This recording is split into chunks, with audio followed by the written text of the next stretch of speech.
Ladies and gentlemen, good evening. The proposition we'll be debating tonight is resolved that OSAS is biblical, or once saved, always saved is biblical, or we're calling it also perseverance of the saints. What we mean of salvation here is deliverance from eternal condemnation or punishment from hellfire.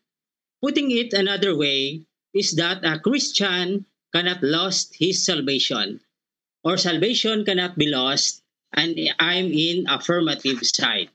So gusto ko lang liwanagin that what we do not mean of OSAS is pag ang isang ligtas na ay pwede nang magpatuloy at mamuhay sa kasalanan. That is a misrepresentation of our view and we do not believe that. At kami po ay naniniwala that salvation can never be lost because of the certainty of the final perseverance of the saints o kasiguraduhan ng mga believers na sila ay magpapatuloy hanggang sa katapusan. Salvation cannot be lost for the saints will persevere to the end because of God's preservation. Ito po ang aming confessions regarding this topic, perseverance of the saints.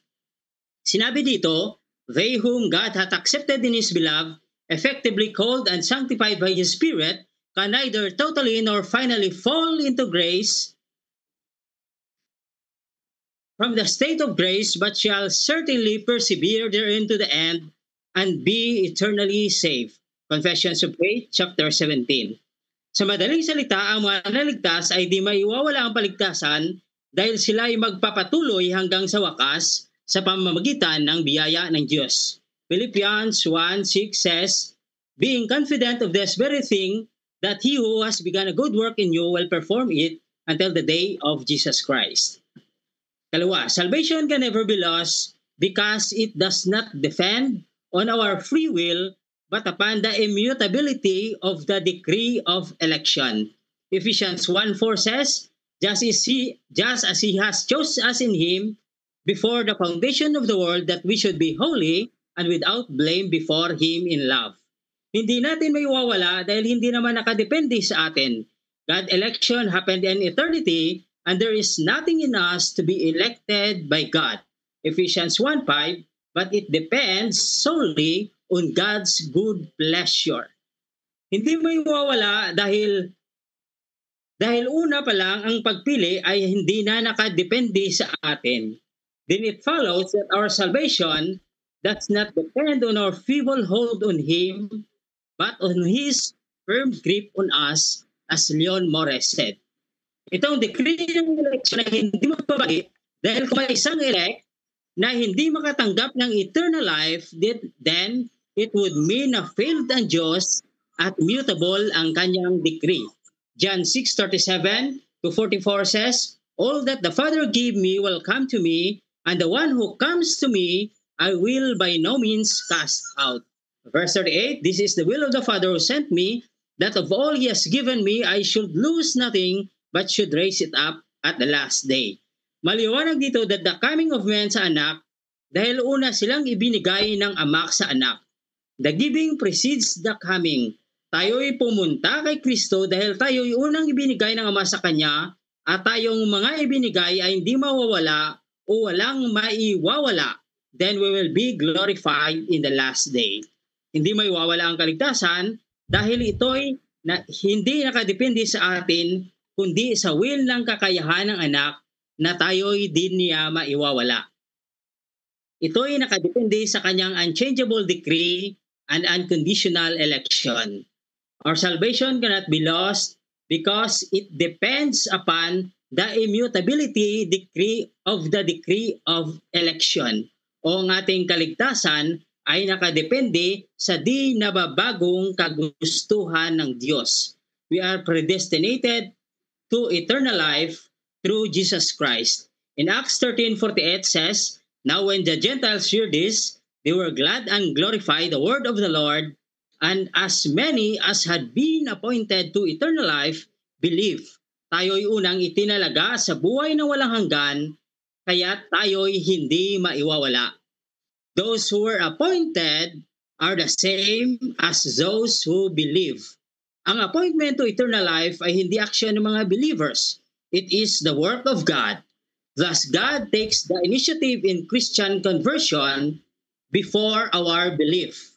Therefore, ang kaligtasan ay hindi mawawala dahil ito ay nakadepende sa pagpili ng Diyos at ang pagpili niya ay hindi nababago. Romans 11:29, for the gifts and calling of God are irrevocable. Ang Diyos ay nag-promise na will preserve the elect at tinawag niya tayo sa salvation at siya ang mag-preserve sa atin. Hebrews 6:17 says, thus God determining to show more abundantly to the heirs of promise the immutability of his counsel, confirmed it by an oath. Ang Holy Spirit, binigay niya sa atin as a guarantee o ito'y nagiging deposit sa kasiguraduhan na yan ay kukunin niya. Ephesians 1:13-14 says, in Him you also, when you hear the word of God, the word of truth, the gospel of your salvation, and believe in Him, you were sealed with the Holy Spirit of promise, who is the guarantee of our inheritance until we acquire the possession of it to the praise of His glory. Ang mismong Holy Spirit na nasa atin, and it also signifies ownership. Romans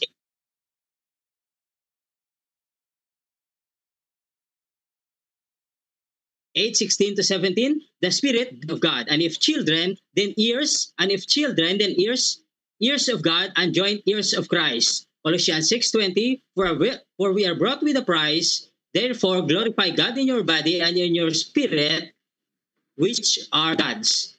The Holy Spirit also, the inheritance like of a down payment we use nowadays. Tayo'y nakareserve na kay Kristo at may katiyakan na tayo'y kukunin niya sa takdang panahon. These verses proves that salvation is of God from start to finish, and so it can never fail. Ang Holy Spirit ang guarantee, and God will not falter to keep His covenant vows. Hebrews 6:18.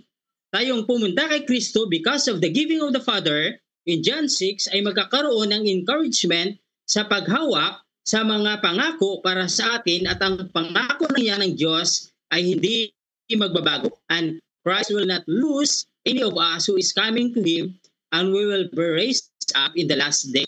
Romans 8:29-30-31, by whom you also predestined to be conformed to the image of His Son, that He might be the firstborn among many brethren. Moreover, whom He did predestine, this He also chose, and whom He chose, this He also justified, and whom He justified, this He also this is also glorified. What shall we say to these things? If God is for us, who can be against us? So, mga business na ito ay nagpapahayag na salvation ay sa kanya ng Diyos from start to finish, at hindi po yan mapifail. God for you and predestined us to salvation. The word for know here does not mean that God knows beforehand that you will live in Him in the future. Ang ating kaligtasan ay ayon sa kanyang good pleasure at hindi nakabase sa gawin ng tao o anuman sa tao.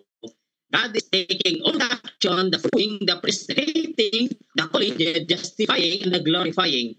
This golden chain of salvation or kadina sa Lucas cannot be broken.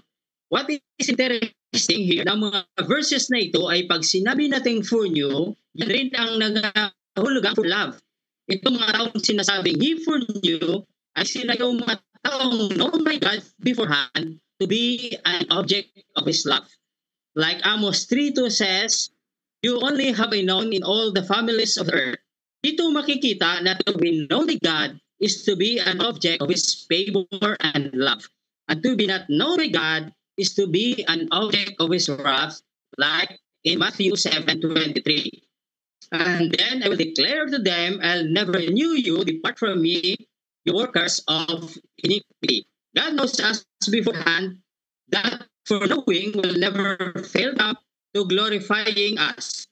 As promised in Romans 8, predestined ay hindi tayong predestined, hindi tayong predestined, foreknown, called, justified, pero hindi makarating sa glorification. Romans 5:12, therefore, Time. just Time na, bro. Thank you. Okay. Hindi ba ako nakashare audio? Ano ko lang, ba't di narinig yun ha? Ay, hindi pala ako nakashare audio. Okay. So, share audio ko muna. So, bay na ng internet ko ngayon. Okay. So, TV ka naman ngayon kay Brother Jun rin naman sa kanyang 10 minutes na katanungan. Bago yan, Mr. Moderator, pwede bang ma-request ko kay Brother Alfred na ayusin niya muna yung internet niya kasi hindi ko naunawaan yung mga pinagsasabi niya kasi yung boses niya tremble ba? Nag-jump dahil sa internet na bro, pwede mo bang ayusin mo na saglit yung mo bro, yung signal mo? Sige. Sandali. Kasi kaganina yung boses mo kasi kaganina parang ba nagbabuffer ba? Ayan na, tingnan mo yung galaw mo, nag-stop.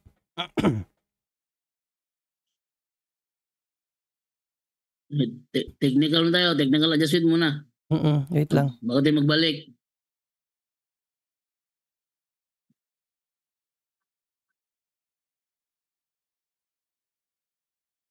Yan mo muna yung mo bro Jando. Yung screen mo bro, i-on mo muna bro.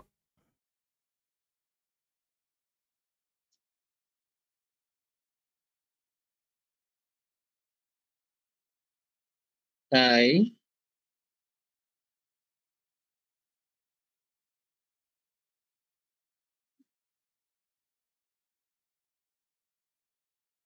Okay na? Sandali, bro. I-on mo bro, i-on mo yung mo Alfred, yung camera mo bro. Sige, sandali, bro. Nang inaayos ko pa yung internet.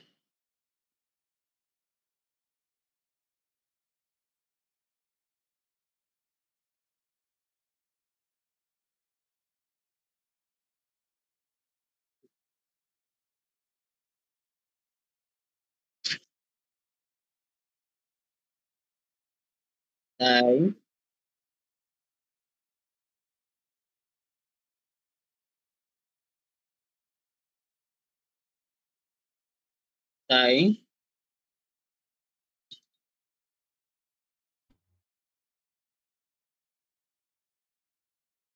Ano ko di mo kabalik man?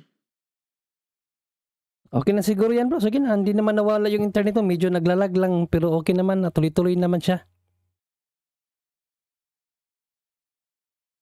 Okay. Naririnig ba ako bro? Yes, malinaw bro, malinaw. Ako malinaw ba ako dyan sa'yo? Bro Alfred? Okay na? Okay, bro. Sige. Okay, sige. So, okay na bro Jando? Okay na ba? Okay na? Okay na daw. Sige.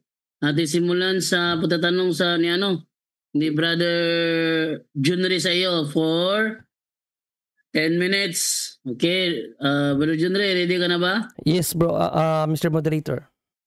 Okay, dahil ready ka na. Atin ang i-ready ang iyong timer. Sige, simulan ng tanong mo, Brother Junry. Yes, maraming salamat. Bro Alfred. Bro Alfred, nandiyan ka? Narinig mo ba ako? Time pause muna, time pause. Okay, bro.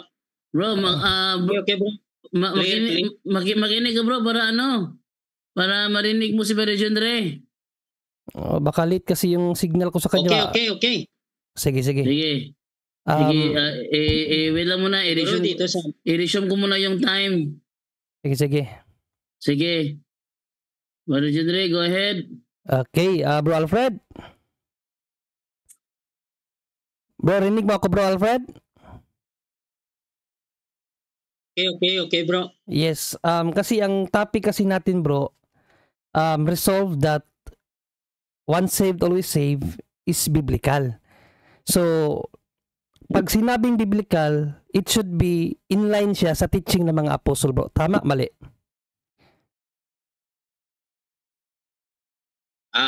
Tama bro, pag sinabi nating biblical na inline sa teaching ng mga apostles. Affirm. Okay, next question. Next question. Okay, next question. Sino sa mga apostol, bro, ang nagsabi ng parihang kataga na once saved, always saved? Sinong apostol? Meron o wala? Clarification. Ang Mr. clarification, Moderator, Mr. Moderator. clarification daw, Mr. Moderator. Okay, anong clarification? Ang ibig bang iparating ni Mr. Negative? Klaruhin. Ano yung clarification mo, bro? Nag-stop yung camera mo. Nag-stop? Yes. Bali, ang clarification I would like to clarify if Mr. Negative na ang gusto niyang itanong sa akin ay kung letra por letra ang ibig niyang sabihin or verbatim. Okay. Ang clarification ko, yes, kasi nga dapat inline. Ang sabi kasi ni St. Paul, ang teaching na hindi galing sa kanila, Galatians 1:8, itakwil. Galatians 1:8, ang teaching na hindi galing sa kanila is itakwil. Kaya ang question ko, in-affirm mo kasi kaganina na it should be in line sa teaching ng mga apostol. So ang tanong ko, ayon sa ating sa ating proposition. Wait lang muna, Brother. Wait lang muna. Yes, bro. Brother, tayo muna.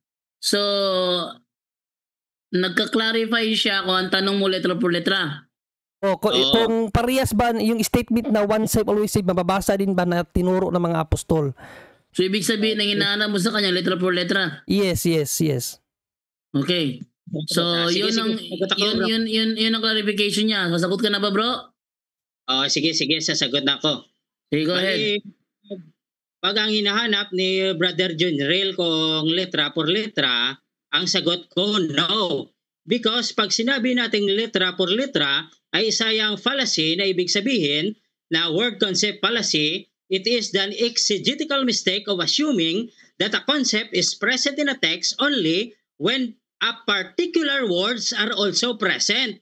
So hindi natin masasabi na pag truth ay dapat letra por letra. Yan rin ang mga tinitindigan. Next question. Sa Trinity. Hindi naman mabasa po letra por letra. Next question. Next question na, bro. So, follow-up question, bro. So, inaamin mo na wala talagang mabasa na statement katulad ng ipinapangaral mo ngayon. Inaamin mo yan na wala talagang mabasa na statement na once saved, always saved katulad ng sinabi mo. Okay, sagot. Sa malinaw, kanina sinabi ko ng katotohanan na hindi lamang letra por letra sapagkat yan rin ang mga tindig ng Katoliko sa Trinity. Hindi rin makita kung letra por letra. Yes, an objection. Yes, objection, bro. Objection, bro. Ang objection ko, Mr. Moderator, isa sa rules kasi natin na kapag hindi na kasali sa sagot, wag nang sabihin. Bawal yung sagot na hindi angkop sa paksa. Ikinapit na kasi ang aral natin eh. So, that is out of the topic. Naintindihan ko. Pero based sa unawa ko sa kanya is pinapaliwanag lang niya yung kanyang side, but siya hindi sumasagot ng letra por letra. Pinapaliwanag lang naman niya. So, for me, ano lang yun, clarification lang sa akin yung Brother John Ray. So, i-grant ko yun. Okay. Yun ay clarification lang. Sige. Clarification lang. Hindi naman siya totally lihis kasi clarification lang talaga siya. Pa-request lang ako, Mr. Moderator, wag mo nang ibahin yung ano mo, ganyan na lang. Kasi pag inalis mo yung ganyan kasi, Mr. Moderator, dumadami yung TV sa, ganyan na lang. Yung screen mo ba? Yung pag nagsalita ako, siyempre, buksan ko yung camera ko, pero pag kayo kayo ng dalawa yung nasa screen ko. Kaya nga. Pag nagsasalita ka, i-open mo yung camera mo. Okay. So, ibigay ko, Brother Alfred, meron ka pang 18 seconds to complete your answer. Proceed, bro. Oh, thank you. Sinabi ko na kanina na ang katotohanan ay hindi lang dapat letra por letra dahil may wrong truth na implied at mayroon ring explicit. Gaya ng mga word na mga doktrina like ng Trinity, hindi makikita letra por letra pero katotohanan. Next question. Next question. Next question, bro. Isa sa binanggit mo kaganina, sinabi mo na the salvation of the Christian cannot be lost. Saan mo ito nabasa na ang kaligtasan ng mga Kristiyano, ang isang ligtas, ito palang ang pagkasabi mo, ang isang ligtas na ay pwede nang magpatuloy sa kasalanan. Saan mo nabasa ito? Na ang isang ligtas na ay pwede nang magpatuloy sa kasalanan. Saan mo nabasa yan? Sagot. Bale, hindi siguro narinig ng Mr. Negative. Ito ang letra por letra na sinabi ko. Objection, Mr. Moderator. Yes, anong objection? I'm not asking for a clarification. I am questioning. Ang tanong ko, ayon sa pahayag niya kaganina, ang isang ligtas na ay pwede nang magpatuloy sa kasalanan. Yun ang tanong ko, Mr. Moderator. Saan niya nabasa yun sa Bible? Brother Alfred, narinig niya yung sinabi mo kanina na sinabi mo na pagligtas na okay nang patuloy sa kasalanan. So, Moderator. Teka, wala ka muna. Teka muna, hindi pa ako tapos eh. Hindi pa ako tapos. Narinig niya kanina at gusto niya sagutin mo yung tanong niya. Pero, ano yung counter mo? Okay. Counter objection, Mr. Moderator. The question is complex question fallacy. What we do not mean of osas is na pagligtas na ay pwede nang magpatuloy at mamuhay sa kasalanan. So siguro hindi narinig ang what we do not mean of osas. So therefore, the question is a complex question fallacy or loaded question. It's a misrepresentation of our view at sinabi ko kanina, and we do not believe that because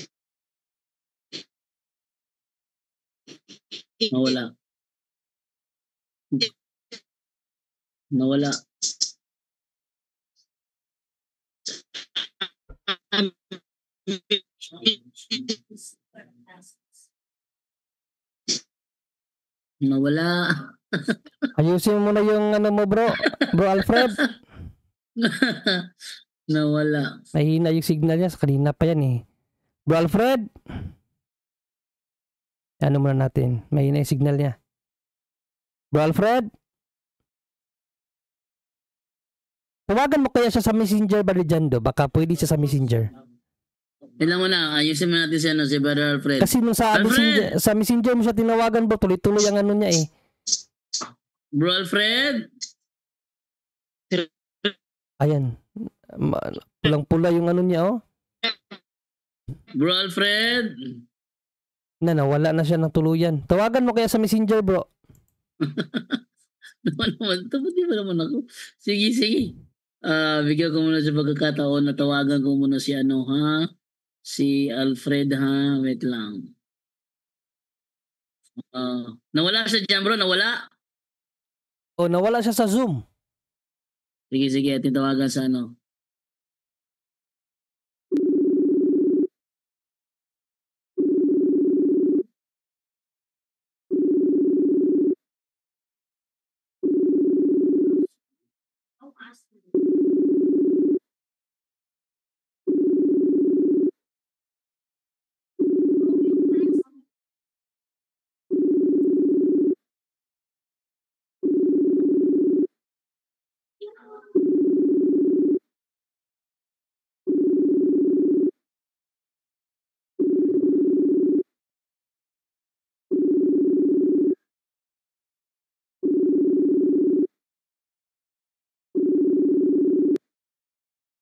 Hello, bro?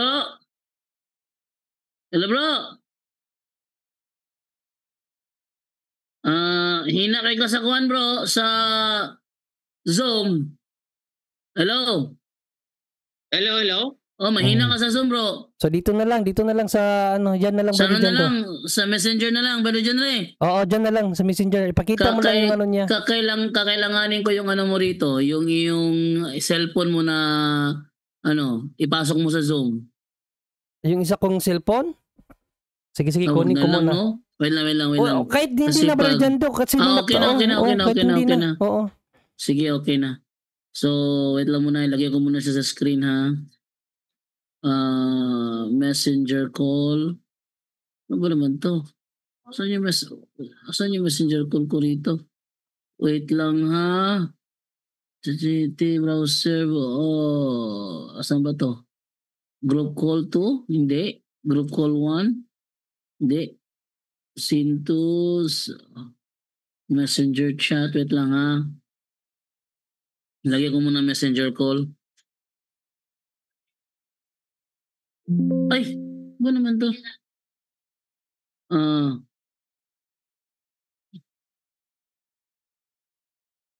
Wait lang. Ito messenger call. Okay. So, timer. Balik ko yung timer dito. Aray ko.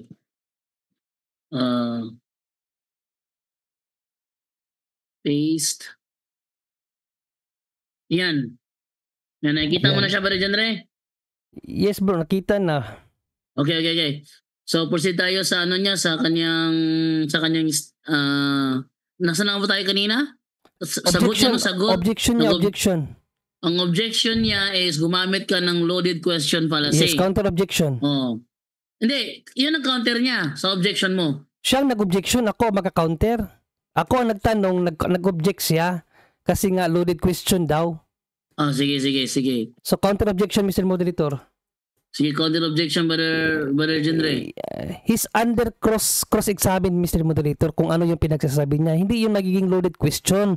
Kasi coming yun sa sinabi niya. Ang sinabi niya kasi, ang isang ligtas na ay pwede nang magpatuloy sa kasalanan. Sinabi niya yan. Kaya paano magiging loaded question? I'm just questioning what his statement. Yun lang ang question ko sa kanya. So, paano magiging loaded question? Yun, igaling sa kanya yun, Mr. Moderator. Sige, yun ang counter objection mo. Sige, interpolation so nasa cross-examine siya, Mr. Moderator. Kaya dapat sagutin niya. Sinabi niya yan. Sige. Magro-roll out na ako ha. Ang objection niya kanina is hindi niya sinabi yan. Tapos Sinabi ang counter niya. mo, sinabi niya. Okay, so sasagutin mo ba yung tanong niya, Brother Alfred, o hindi? Pag hindi mo hindi mo sasagutin, O sige, pag hindi mo sasagutin, mag-move tayo sa next. Sasagutin mo, continue yung time mo, meron ka pang 23 seconds to answer. Sige, sasagutin natin. Ang maliwanag na sinabi ko kanina na ang katanungan na yan ay misrepresentation ng aming view. Ito ang sinabi ko. What we do not mean of OSAS is pagligtas na ay pwede nang magpatuloy sa kasalanan at mamuhay sa kasalanan. That is a misrepresentation of our view and we do not believe that. Yan yung malinaw na sinabi ko. Next question. Siguro hindi lang Okay. Next question. Next question. Okay, next question. So, isa sa sinabi mo kanina, perseverance of the saints, no? So, itong question ko, bro, no? Ito bang perseverance of the saints? Ito ba ay kaloob ng Diyos or ito ay response natin sa gusto ng Diyos? Alin sa dalawa? Kaloob ito ng Diyos na yung pag-persevere mo is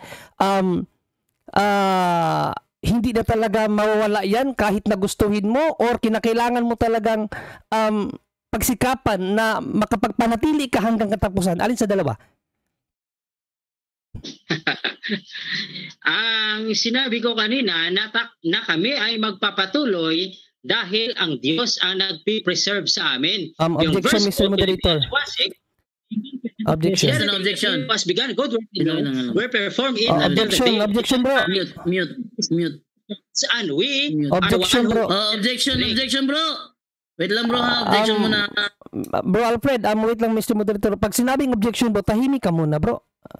Kasi para maayos yung debate natin. Pag sinabing objection, tahimik. Huwag kang magpatuloy. Okay? Ang objection ko Mr. Moderator, kasi ang tanong ko is categorical. Mamili siya alin sa dalawa. Kung ito bang persevere na sinasabi niya ay ito ba ay hindi na talaga mawala sa kahit sinong tao or ito ay pinagpapagalan na ikaw ay makapag-persevere hanggang katapusan. Kung sa baga, conditional itong persevere. Ito na lang, i-simplify ko na lang Mr. Moderator. Itong perseverance, conditional, effectual. Wait lang. Hindi pa tayo tapos. Anong objection mo, Brother John Ray? Kasi ang tanong ko kasi sa kanya is itong perseverance of the saints na ipinahayag niya na para bang sinabi niya kasi na yung ang perseverance sa kanila ay hindi na talaga yun mawawala sa kanila. So ang question ko base sa pahayag na ito bang pag-persevere mo na ito dahil ba sa ito ay ipinagkaloob na ng Diyos sa iyo na hindi mawawala or ikaw mismo na nagpe-persevere, kinakailangan mo ng gawa ba na ipagpatuloy ang perseverance na yan hanggang sa katapusan. Yun dalawa pagpilian ng Mr. Moderator. Okay, Brother Alfred, anong counter mo, Brother Alfred? Counter objection, Mr. Moderator, ang katanungan ay false dichotomy. Dahil kami naniniwala na wala sa dalawang pagpipilian dahil both the preservation is a gift of God as well as the perseverance. So it is both the gift of God, the preservation of God, and our perseverance. So hindi kami pwedeng mamili sa dalawa dahil dalawa ang pinaniwala amin, gift yan, yung pag-preserve sa amin as well as our perseverance. Wait lang. Ibig sabihin bro, ang gusto mo parating, ang tanong ni John Ray na categorical, pareho sagot mo. Oo. Na hindi mawawala dahil both nang we are preserved by God and we persevere because tanong, of God's ano grace. Tanong ba John Ray? Ano yung tanong mo? Mr. Moderator, gusto ko maano mo na wait lang muna. Kaya nga Mr. Moderator, iklaro ko lang. Ano tanong mo? Iano mo lang siya ba, i-correct mo siya na nag-counter objection siya, napapaliwanag na siya, isayang yung oras eh. Bro, naka-time pause naman eh. Kaya nga, pero nag-counter object siya, pero ang ano niya is hindi siya nag-counter, nagpaliwanag. Iano mo siya, i-stop mo siya pag ano ang style niya. Wait lang, ang counter niya kasi, ang ginawa mo daw is false dichotomy. Dichotomy, hindi dichotomy, false dilemma daw. False dilemma. So, ano yung tanong mo kanina sa kanya? Uunawain ko anong tanong mo kanina para ma-confirm natin kung false dilemma ba ang tanong o hindi. Anong tanong mo? Itong perseverance of the faith. Ito ba ay hindi na mawala sa nagpe-persevere dahil sa ito ay kaloob ng Diyos na hindi mawala kahit hindi mo ginusto, or ikaw na nagpe-persevere, kinakailangan mong pagsikapan na hindi mawala sa pagpe-persevere mo. Dalawa yun eh. Yun bang kung sa baga, Mr. Moderator, may perseverance na, kinakailangan manatili ka. So yung pagpapanatili mo ba, wala na siyang chance na mawala sa iyo yung pagpapanatili mo kasi nanatili ka na? Or kinakailangan mong pagsikapan na hindi ka mawala sa pagpapanatili? Yan ang point ko, Mr. Moderator. Okay, bro, two opposite statement cannot both be true. So, yung tanong niya, categorical talaga yung bro kasi magkaibang view yun eh. Magkaibang view. Ano ba talaga? Kailangan mong magsumikap para maligtas o okay lang na hindi ka magsumikap, ligtas ka pa rin? So, sabihin, dalawang magkaibang view hindi yun. Hindi ligtas, makapanatili. Makapanatili, oo. So, sagutin mo yun, Brother Alfred, kasi magkaibang view yun. Hindi yun matatawag ko na false dilemma kasi two opposite statement cannot both be true. Go ahead, bro. Sagot. Meron ka pang 29 seconds to answer. Ang pagsisikap namin ay dahil kami pinipreserve ng Diyos. Mr. Moderator, Ano objection na naman? Hindi naman siya sumagot. Objection, bro. Wag kang magsalita pag in-object ka. Yes. Christ. Yes, narinig ko. Beka. Ang tanong niya kasi bro is categorical. Categorical ang tanong niya, kailangan mo sagot mo ng categorical bago ko patakbuhin yung time mo. Kasi actually, inihintay ko talaga matapos ang categorical. Hindi ko pa pinapatakbo yung time eh. Bro, sagot muna bro ng categorical bro bago ko patakbuhin yung time mo. Go ahead. Wait lang ha. Pero John Ray, yung categorical mo sa kanya, ulitin mo muna para makasagot ng categorical. Mr. Moderator, i-simplified ko na lang para mas madaling maunawaan. Yung pag-persevere, conditional ba yun or effectual? Sagot. Hindi, conditional. Wait lang ha. Wait bro, ang tanong niya conditional or ano yan bro? Effectual? Effectual.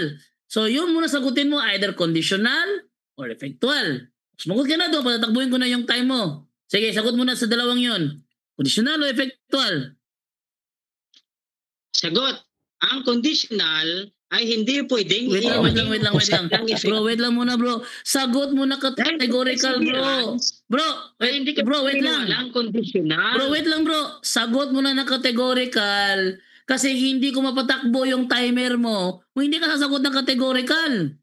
Sagot mo na categorical bro. Conditional o effectual. Tapos no, takbo na yung oras mo. Go ahead.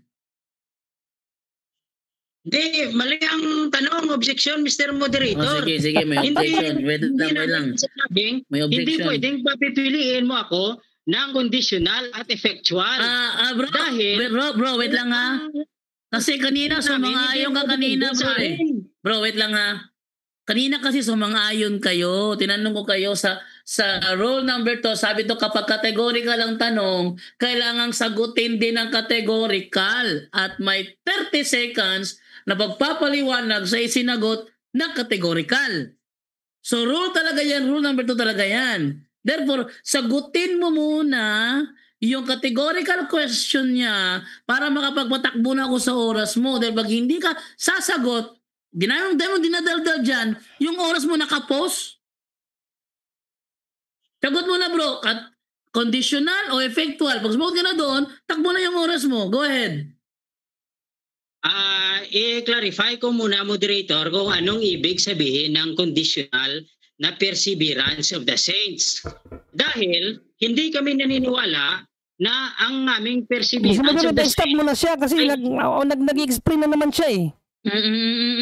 Bro, hindi na ito yung oras sa ano mo. Kasi bro, mali yung katanungan. Dahil pag sinabi namin hindi ko ang moderator bro para ikaw ang maghukom na mali yun. Ano ba naman to? Bro. Ang tanong kasi pinag-presume yan. Bro, wait lang bro. Wait lang muna. Bro, hindi mo ako marinig? Therefore, wala sa amin ang kondisyon. Bro, hindi mo ako marinig? So, hindi ko maaaring sagutin. Bro, hindi mo ako marinig bro. Bro, hindi mo. Marinig mo ako o hindi? Narinig mo ako o hindi? Narinig yan, ayaw lang paawat.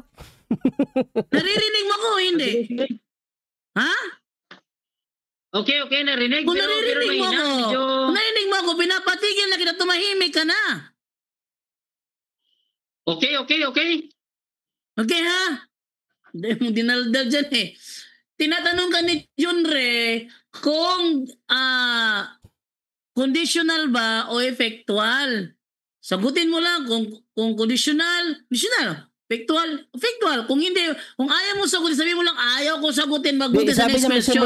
Na humingi siya ng clarification. So, i-clarify natin Mr. Moderator. Pero Mr. Moderator, kapag na-sense mo siya Mr. Moderator sa objection na nagpapaliwanag na, i-stop mo siya kasi objection lang. Bro, Alfred, papalala ko ha. Pag objection, kung ano yung nireklamo mo, yun ang nireklamo mo. Huwag mo papaliwanag yung ano mo, yung karangay paliwanag kasi objection yun. Naka-time pause eh. Naka-time pause eh. So, i-clarify ko. Naka-time push. Pag sinabi kasi Mr. Moderator na para maklaro niya, pag sinabi nating condition, kinonditional, may condition na kinakailangan hindi sila mawala doon sa perseverance na yon, na kung sa baga kinakailangan nila ng sila mismo ang manatili, hindi yung dahil binigyan na sila ng grasya na perseverance, kahit anong gawin nila, patuloy pa rin sila sa perseverance na yon kahit na wala na sa grasya. So yun pang ibig sabihin, kinakailangan hindi mawala sa grasya, Mr. Moderator, para makapanatili sila. So yan ang yan ang condition doon. Sige bro, kinalify niya ibig sabihin ng conditional. Na-refine niya, sana naunawaan mo yon. Sagot na bro. Yung effectual bro, kahit na walang gawin, ligtas pa rin. Correct. Yun. Effectual.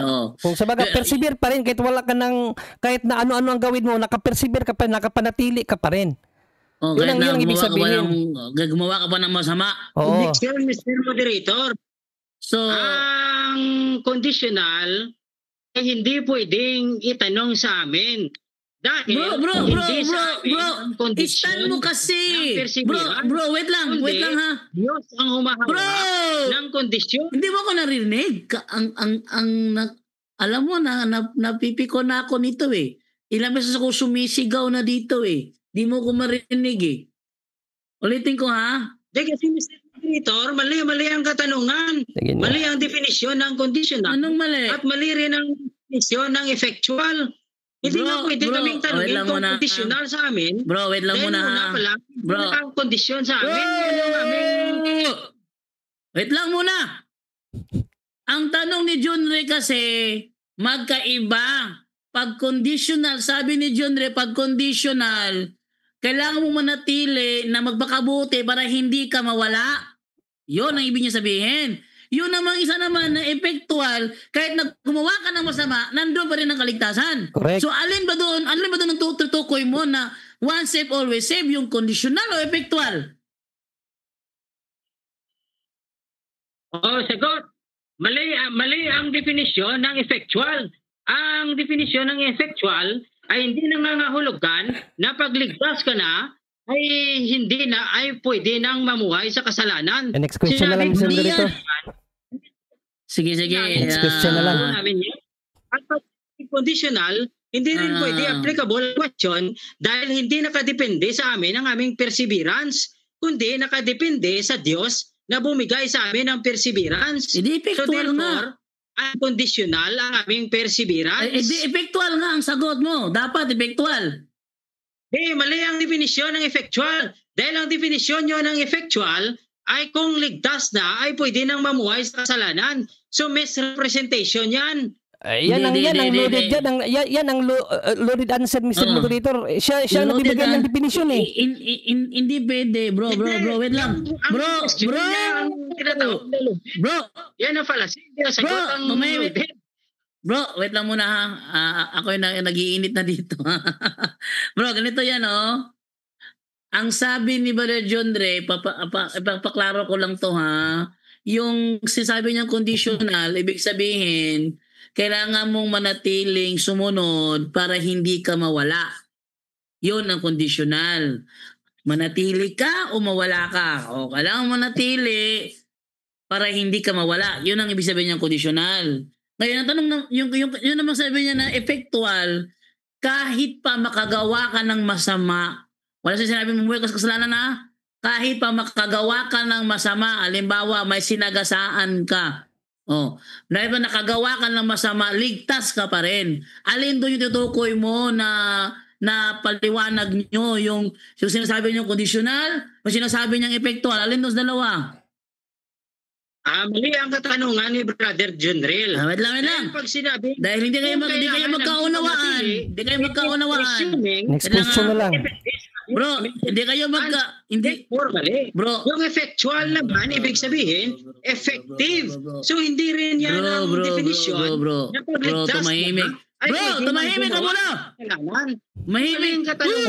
Tumahimik ka muna. Sinabi ko na nga tahimik eh. Makinig ka sa moderator, bro. Tumahimik ka muna.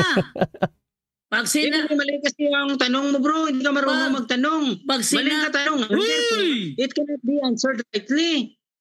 Ay, naku, Bro, naiinis na ako dito. bro Alfred, pag sinabi ng moderator bro na moderator's time, tahimik bro. Kasi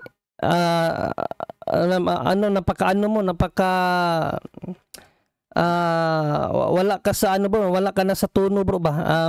Ayaan mo ang moderator mag-decide, hindi ikaw mag-decide, hindi ka moderator. Bro, pag sinabi ko bro, tumahimik kayo. Huwag mo nang i-insist yung paliwanag mo na sinabi ko tumahimik kayo. Okay? Next question na ako, Mr. Moderator. Hindi kayo magkakaunawaan dito. Resume ko yung time sa 30 seconds. Mag-next question ka na lang, bro John Ray. Next question. Okay, dahil ang ito bang once save always save, no? Isang beses ka lang iniligtas tapos ligtas ka nang talaga. Yun ba ang ibig sabihin nun? Ang one save always save ay pinapatukoy lang sa justification. Objection, Mr. Moderator. Yes, anong objection? Objection, bro Alfred. Una-una, Mr. Moderator, makinig siya sa tanong kasi iba-iba yung sinasagot eh. Ang question ko ito, yun bang once saved, always saved, ang ibig ba sabihin nito, isang beses ka lang iniligtas, tapos wala nang muling pagliligtas kasi ligtas ka nang talaga? Hindi yan ang ibig sabihin ng one save, always save. Okay. Ang ibig sabihin ng one save, always save ay pinapatungkol namin sa justification. So once justified is always justified. Justification is salvation, therefore one save, always save. Okay, objection muna, Mr. Moderator. Binago lang niya ang term eh. Yung save, ginawa niyang justification. Parehas lang yun eh. Ang question ko, wala na bang iba pang pagliligtas? Wala nang iba. Kung sa minsan ka lang iligtas, hindi ka na ililigtas pang muli kasi ligtas ka lang talaga. Yun ang point ko, Mr. Moderator. Iniba lang nga yung term eh. Pero ganun din ang paliwanag. Sagot. Once justified, always justified. Bro! Justification is salvation. Therefore, wait lang! Once save, always save. Wait lang! Ba't ko hindi makapaghintay itong taong ito? Bro, ang topic mo kasi bro, one save, always save. Naligtas ka ng minsan, patuloy ng kaligtasan mo. Oo. Ang topic mo, once save, always save. Hindi once justified, always justified. Binago mo lang yung termino eh. Ko talaga. Hindi kasi iba naman yung... Bro, ang tanong niya kasi ligtas. Iba din sa amin. Ano sa Bisaya? Bro. Ano sa Tagalog yung ano bro? Bro. Ano sa Tagalog yung ano bro? Bro, wait lang. Ano sa Tagalog yung save? Iwan, basta sa English na yan. Hindi, ano yung Tagalog lang yung save? Para, bro! From the process of hellfire. Bro, tinatanong kita, ano ang Tagalog ng save para makuha ko yung point mo? Anong Tagalog ng save? Bakit kailangan pa natin Tagalogin? English na yan, nagbigay na ako ng definition. Para malaman natin ng difference, bro. Bro. Eternal punishment. Maingay itong taong ito. Kailangan ko itong patahimikin eh.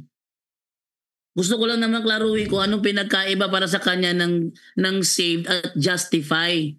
Ang tanong kasi ni John Ray kasi patungkol sa topic mo na save, binabago mo sa term justify. Kaya kinaklaro ko lang kung ano ba ang pinagkaiba ng save sa justified. Ano sa Tagalog ang save? Pakisagot muna.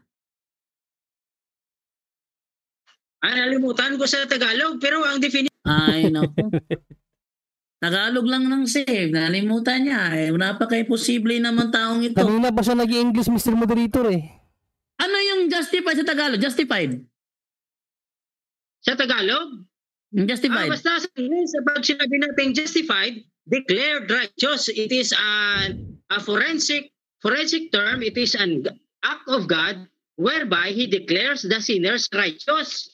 Yan yung definition namin ng justification. So ligtas. So ligtas bro, ligtas. So ligtas. Bro, so ligtas bro, ligtas. So ligtas bro, ligtas. Ligtas, yes or no?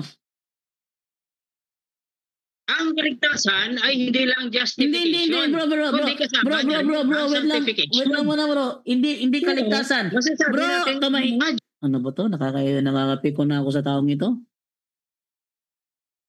Hindi makakaintindi eh. Gusto ko na nga klaruhin eh para makapagpatuloy na tayo eh. Ano, mag-next question ka na lang ba dyan o ano? Next question na lang, Mr. Moderator. Next question. Nakakaano to taong to? Next question. Sinabi mo kaganina, no? Wait lang. O sige.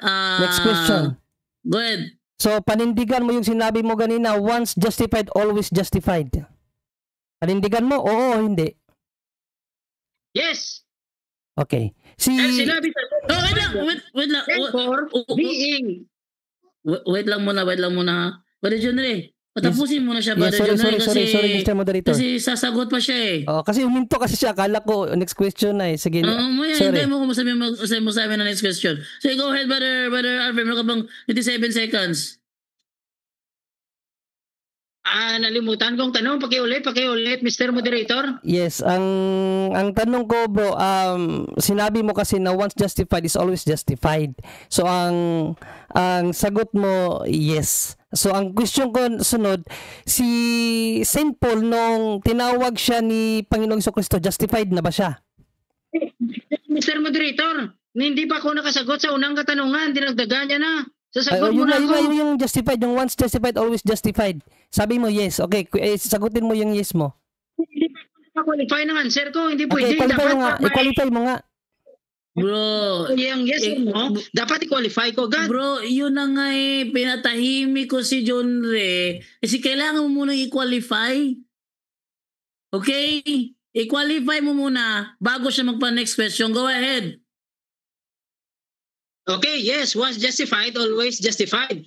Dahil yung definition namin ng justification, it is an act of God at once and for all, whereby He declares the sinners righteous. Romans 5:1. Therefore, being justified by faith, it is in aorist tense. It is a completed action in the past time and not a continuous action.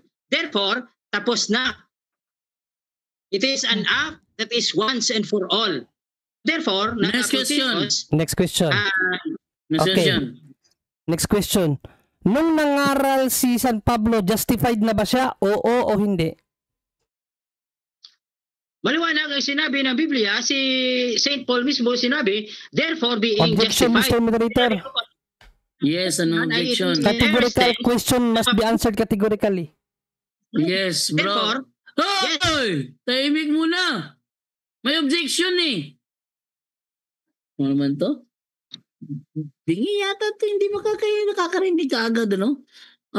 Bro, sagot mo na oo o hindi bago ko patakbuhin yung oras mo. Meron ka pang 30 seconds dito, oh. Hindi ko pa pinatakbo yung oras mo. Sagot mo na categorical bago ko patakbuhin ang oras mo.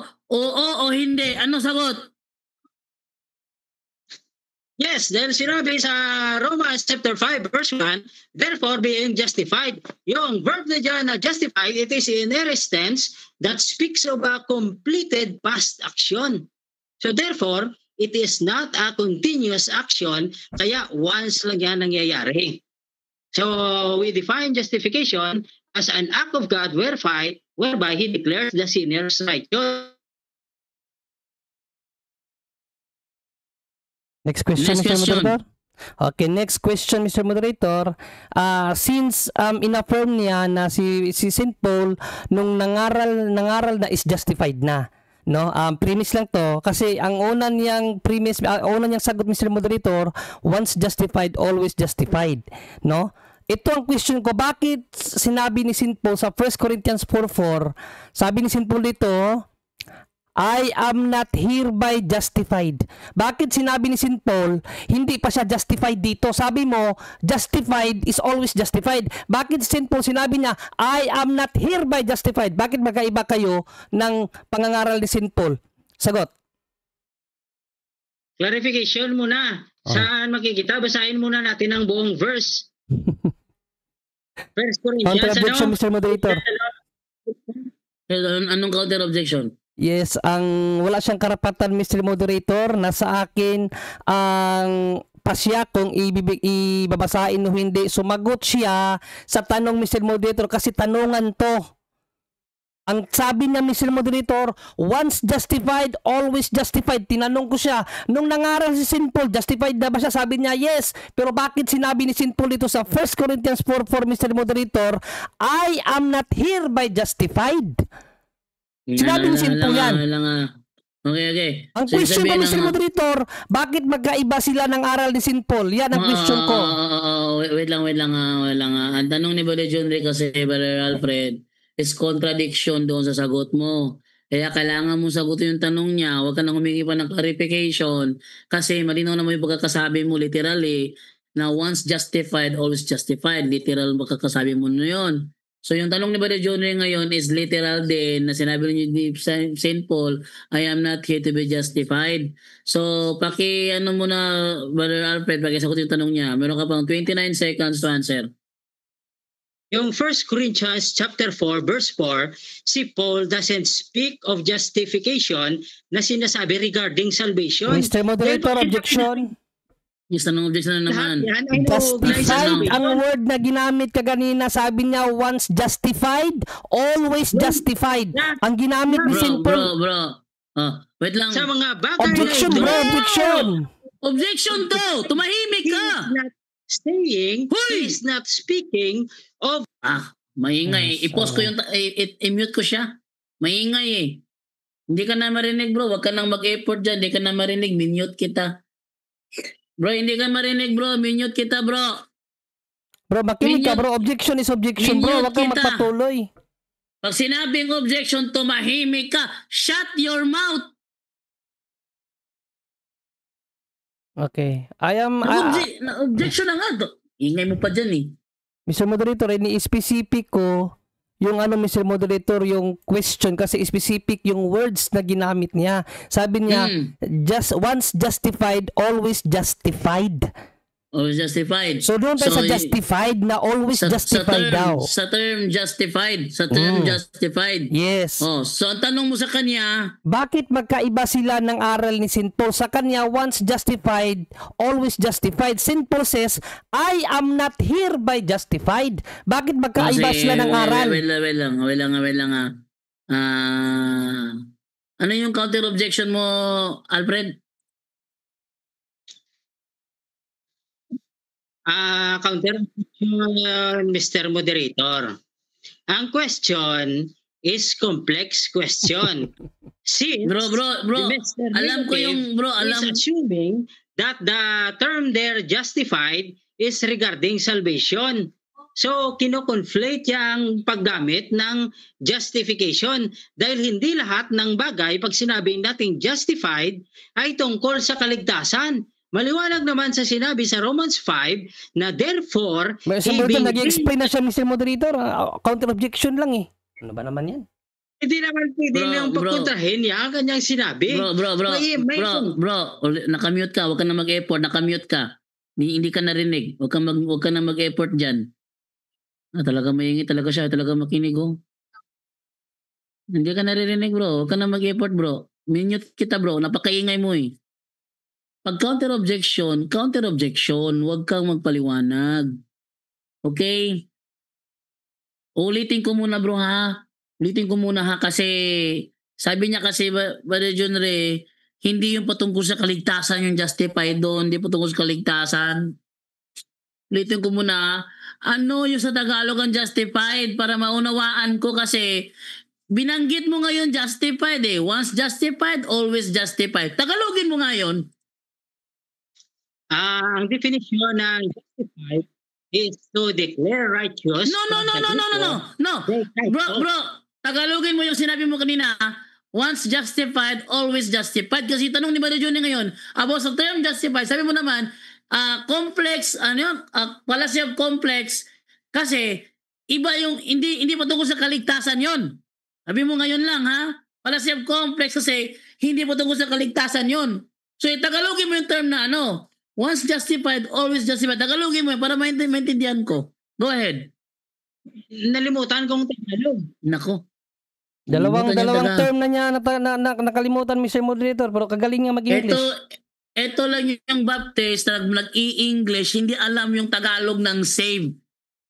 Ito lang yung Baptist na nag-i-English, hindi alam Tagalog ng justified. Ba naman to, pinagluloko lang tayo nito eh. Nag-i-English, kanina ka ba English ng English yan, tapos sa term save, hindi mo may Tagalog? Sa term justified, hindi mo may Tagalog, kaya ka ba English ng English dyan? Nakakapikon ka eh. Next question na lang, Mr. Moderator. Nakakapikon. Ano ba naman to? Ano ba naman klaseng debate ito? Bro, ipaklaro mo kasi ang tanong ni John Ray nasa sinabi mo. Once justified, always justified. Yun ang tanong ni John Ray. Okay. Sagutin mo yun. Kung ayaw mo sagutin, mag-next question ako. Ano, sagutin mo o hindi? Sasagutin, O Mr. sige, Moderator. meron ka pang 20 seconds to answer. Yung sinabi Okay. ni... sige, wait lang muna. Brother John Ray, yung tanong mo, i-refresh yung tanong mo. Mr. Moderator, next question na lang ako, Mr. Moderator. Hindi na ako interesado sa sagot niya. Hindi naman sa sagot ang tama. Sige, go ahead. Next question. Pag sinabi bang once saved, always saved, kapatid, tumutukoy ba ito sa life eternal?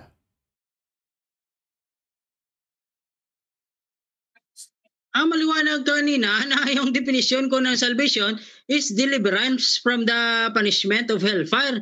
Therefore, it speaks of eternal life. Having and possessing eternal life na kahit na nandito pa tayo sa lupa, it is a present reality. Now we have eternal life. Sinabi ni John, and we know that you have eternal life. If you have the Son, you know that you have eternal life. So present position ang eternal life at Okay, hindi next pa question. future. Next question. Therefore, yung salvation, Next question na. Ayun na Life. naman siya. Okay, next question. Di pa naubos yung... Bro, ubos ng 30 seconds mo. Kaya nga sinabi ko next question eh. Kahit na mag-timer ka pa dyan. Ubos na kanina pa. Sige, next question. Okay. Ayon sa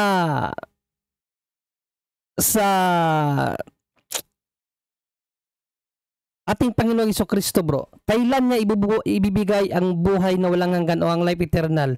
Sa panahong kasalukuyan o sa panahong darating?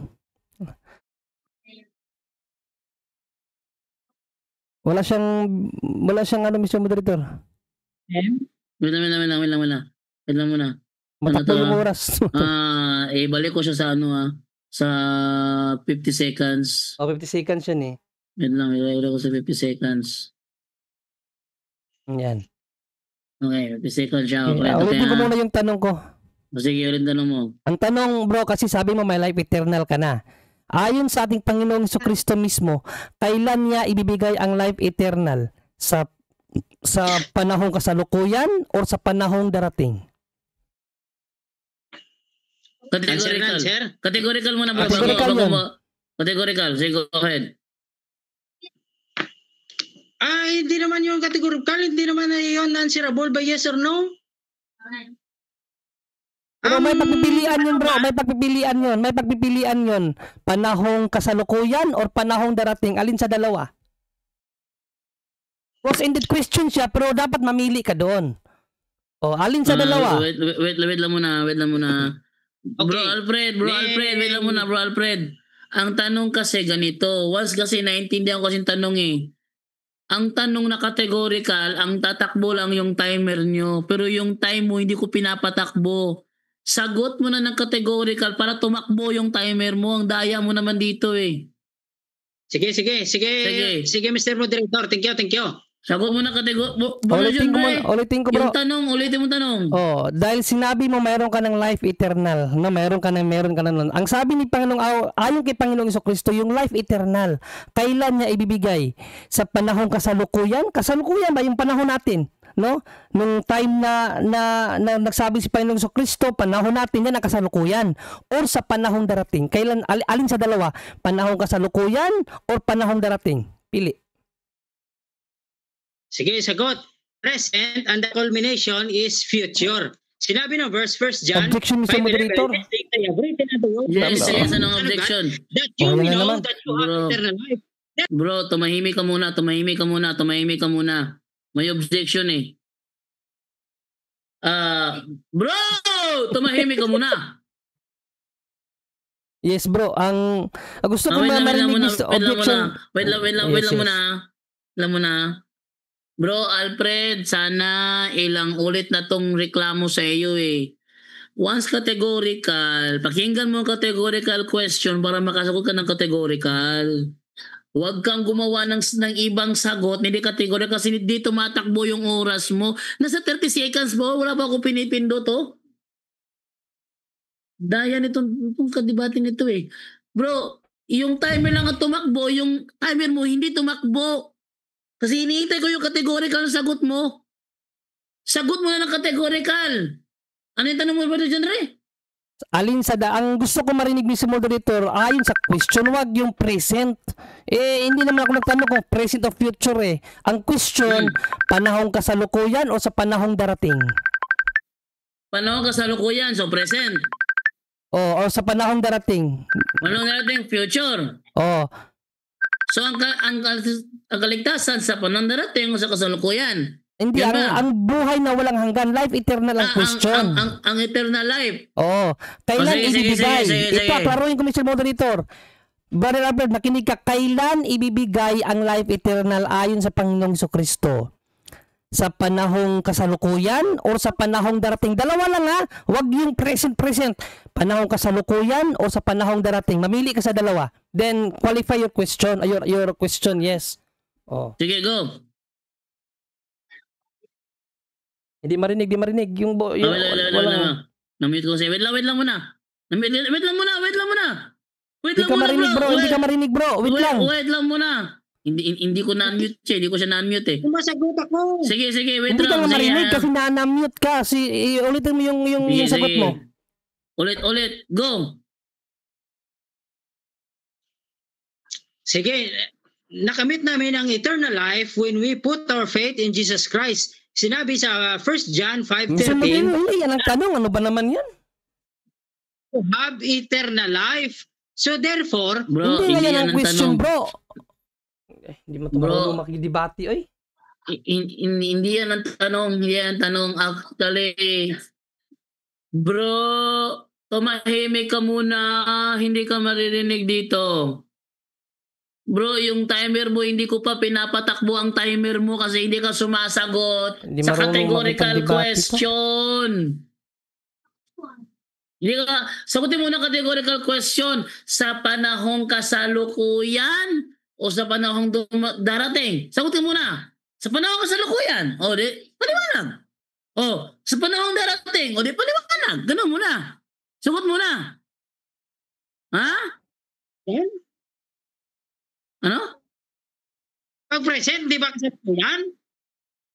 O di, sagutin mo nga ng kasalukuyan. Wag kang magsagot ng iba kasi ang question categorical ayon sa question doon ka sumagot.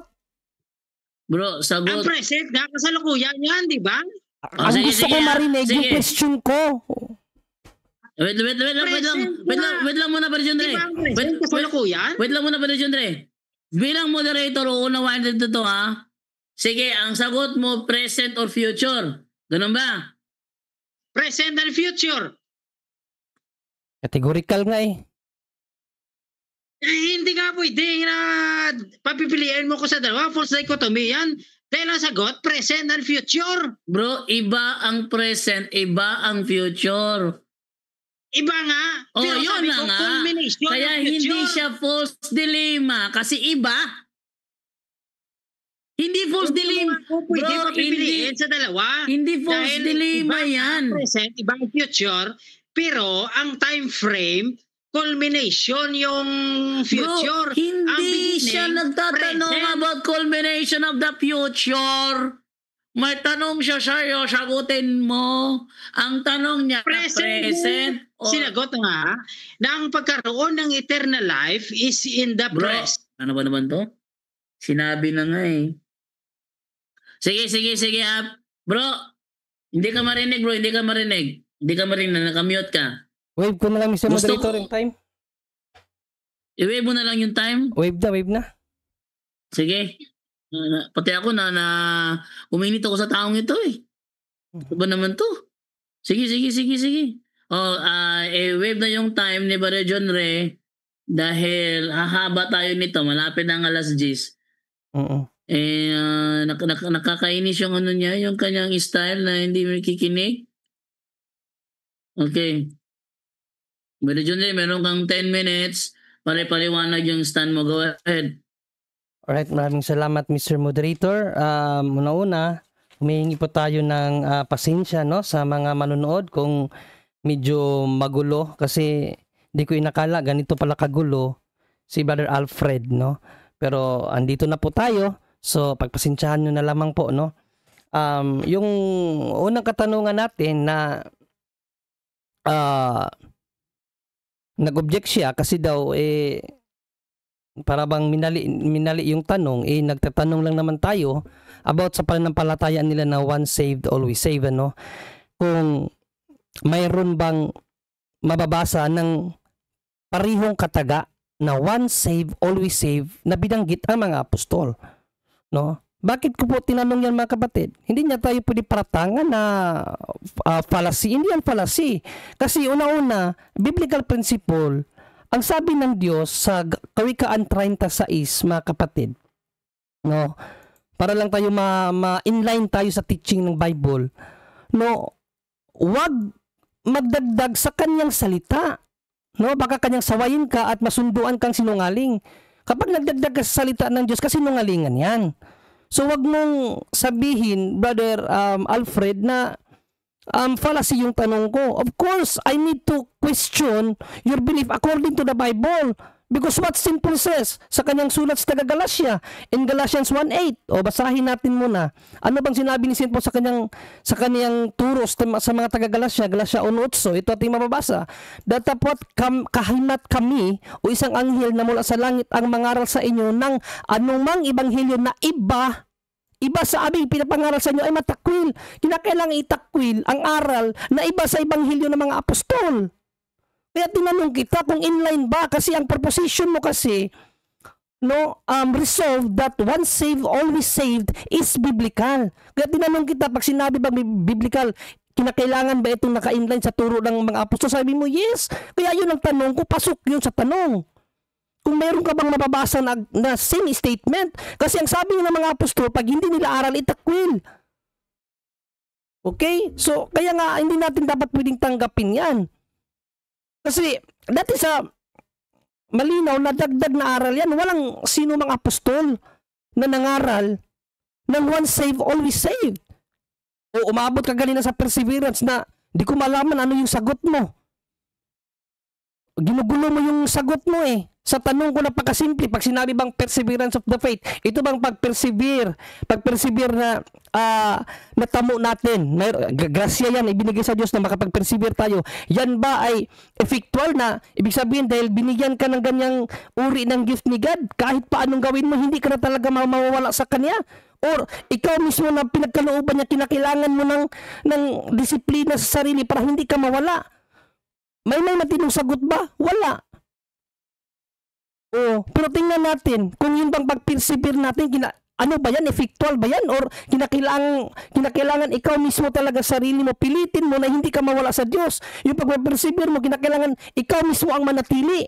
Hindi yung dahil sa nakapag-persevere ka na, so wala ka nang aalalahanin pa na yung perseverance mo ay hindi mawawala kasi nakapag-persevere ka na, binigyan ka na ng ganitong gift. So, okay ka na. Hindi po ganon. Kasi kung titingnan natin ang Panginoong Jesucristo sa kanyang sinabi sa mga apostol, no, in Mark 13:13 and Matthew 10:22. O basahin natin sa version na easy to read Bible. Ano sabi dito? Ito mga ligtas na to, mga iniligtas na niya, mga apostol to eh. Everyone will hate you because you follow me. O mga naligtas na yan. So, nag-persevere na sila kasi sumunod na ang mga yan eh. But the one who remains faithful to the end will be saved. Yung mga mag-persevere, kinakailangan nilang manatili hanggang sa kawakas. Sila mismo ang dapat manatili. Hindi yung dahil mayroon na silang gift of perseverance, okay na sila. Hindi, may babala nga dyan eh. No? But, ano yung but? The one who remains faithful to the end will be saved. Ang maliligtas lamang yung makapanatili. Kaya nga binigyan sila ng kondisyon sa kanilang pagpapanampalataya kay Panginoong Jesucristo. Yung perseverance na yan na binabanggit mo, kinakailangan nila yung pagpagalan sila mismo. Bakit? Pag hindi nila mapapagalan yan, basahin natin sa John 15:6. Ano ang sinabi ni Panginoong Jesucristo sa mga hindi makapanatili sa Kanya, yung walang perseverance? Kasi katulad niya siguro, nag-iisip siya na dahil meron siyang perseverance daw, hindi na mawala sa Kanya yon. Tingnan natin sa John 6. John 15:6. Anong sinabi dito ng Panginoong Jesucristo? If you don't stay joined to me, may conditional yan. Yan ang tanong ko sa iyo kagalinang, conditional ba yan or effectual? May condition palagi ang ano ng Panginoong Jesucristo sa kanyang mga alagad. Turo, if you don't stay joined to me, you will be like a branch that has been thrown out and has dried. All the dried branches like that are gathered up, thrown into the fire and burned. So itatapon ka pala sa impyerno kapag hindi ikaw mismo ang makapanatili. Basahin natin ito sa King James Version. No? If a man abide not in me, ang sinong hindi makakapanatili sa akin. Hindi kailangan manatili ka, may perseverance ka nga, binigyan ka ng Diyos ng gift of persevere. Pero hindi ka manatili. Anong sabi ni Panginoong Jesucristo? Cast them into the fire. Itatapon sa impyerno.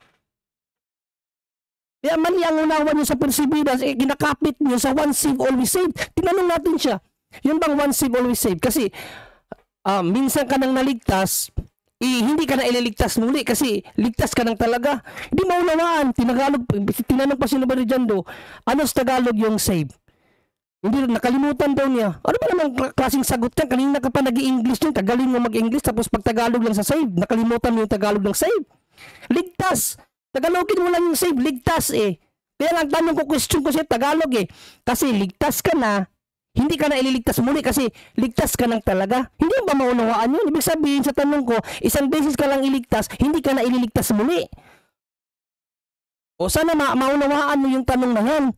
Kasi yung once saved, always saved, punta yan sa aral ni St. Paul. Ang aral kasi ni St. Paul, naligtas na, ililigtas pang muli. Tapos, umaasa pa na iligtas, umaasa pa, hope.